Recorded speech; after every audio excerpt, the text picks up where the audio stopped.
நாமம் ஒரு கல்பத்தரு. தாங்கள் நிறைய முறை சொல்லியிருக்கிறீர்கள், நீங்கள் சந்தோஷமாக இருக்க வேண்டுமென்றால் கடவுளை சந்தோஷப்படுத்த வேண்டும். கடவுளை சந்தோஷப்படுத்துவது என்பது அவருடைய திவ்யமங்கள நாமத்தை சொல்லிக் கொண்டிருப்பதே.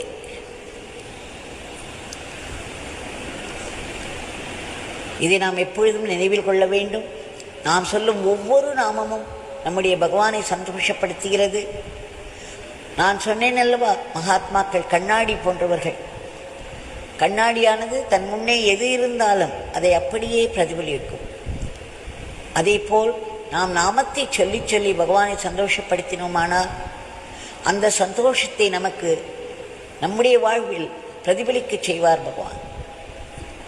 பகவான் தங்களுடைய கைகளில் மட்டுமே நாங்கள் ஒரு சிறந்த கருவியாக, சாத்வீகமான கருவியாக செயல்பட வேண்டும்.